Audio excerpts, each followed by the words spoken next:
Report. Now we're joined by an academic who studied and lived some times past in South Africa and who should know well the life and the contributions of late Desmond Tutu to the development of South Africa.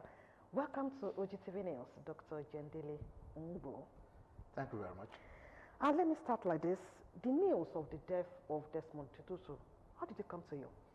Well, it didn't really come as a shock, perhaps because of his age and the fact that several times he'd been rumored to be dead, and then we found out that he didn't die.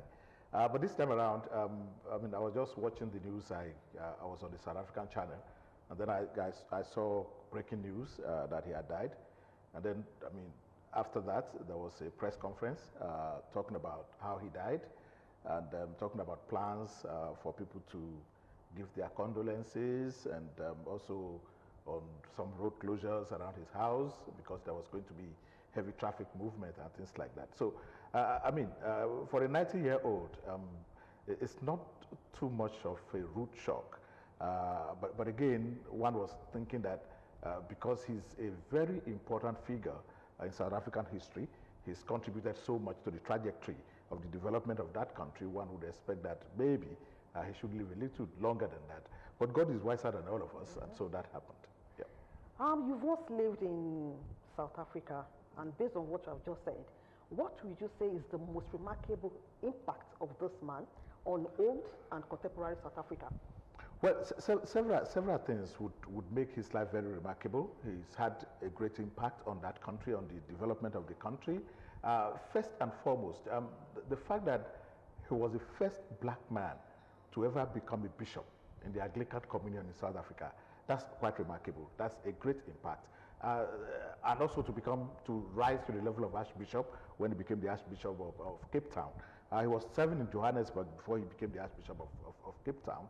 But beyond that, he brought a whole lot of innovations into the lives of the clergy, or into the work of the clergy in South Africa.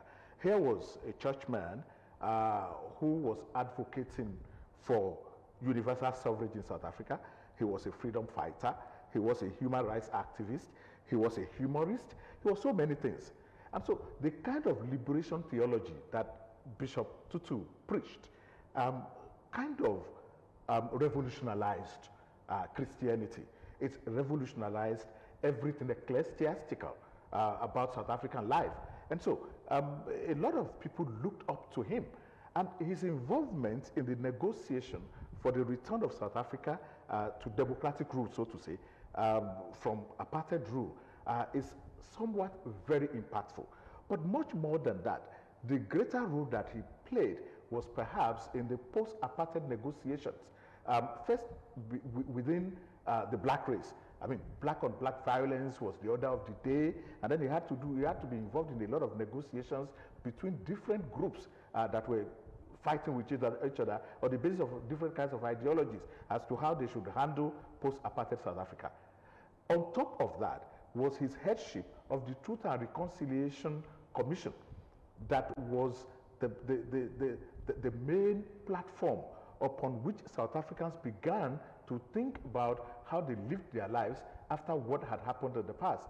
And so he was leading the negotiations, and he was also leading the Truth and Reconciliation Commission, where people came to kind of bring to the public things that were hidden in the past.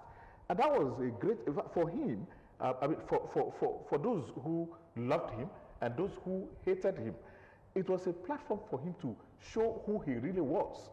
A humorous man, a very sentimental and emotional man. All of us are entitled to our emotions. And so when he was listening to those stories during the Truth and Reconciliation Commission, anyone would be traumatized. You will see that on several occasions. He broke down. He wept, listening to the kinds of atrocities that the state had committed against the people, and which some atrocities also which some members of the anti-apartheid movement. Because you see, when you oppress a people for too long and they need to liberate themselves, you cannot take away the aspect of violence. So the kind of violence that was visited by the state on the black population was something that would break any strong man. But again, people were looking at Desmond Tutu from the angle of his humorous self. They were not really looking at him from the perspective of a priest who, after reading the Bible for so long, and after leaving South Africa to go to King's College London to study theology, would come back to listen to stories and behave like being human. Okay, so that was natural. So his impact is on several platforms. And again, people will also remember him. He had a lot of impact in fighting for different kinds of rights, gender rights, issues of sexual orientation, for example.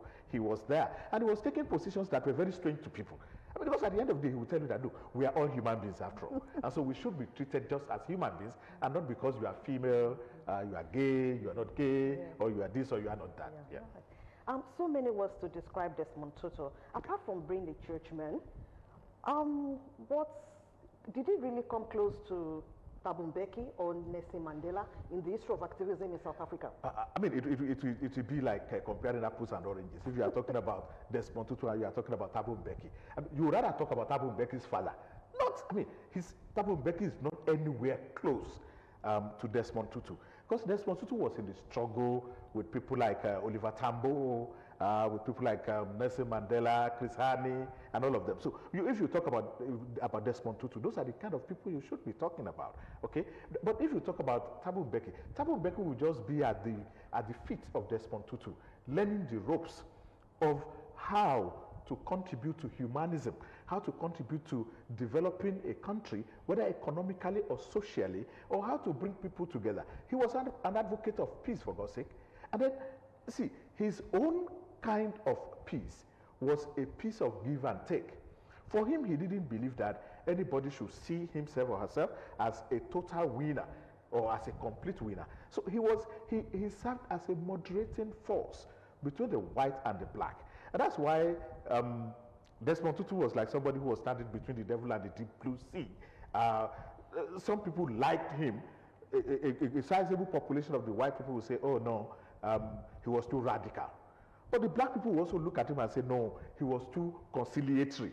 Because immediately after apartheid, the blacks wanted to show the white people that, look, you offended us, and this is the time for us to ask for our own pound of flesh. I will take you up on that now. Okay. I want you to tell us the strength of Desmond Tutu in the fight against apartheid in South Africa.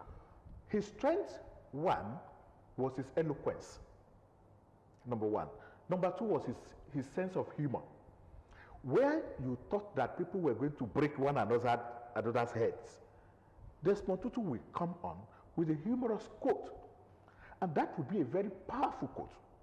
Take, for example, when he was going to talk about homophobia in South Africa, he said, I would rather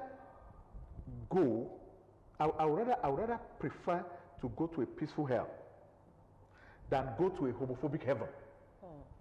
So if you look at that kind of statement, it's like, okay, fine. What exactly do you want?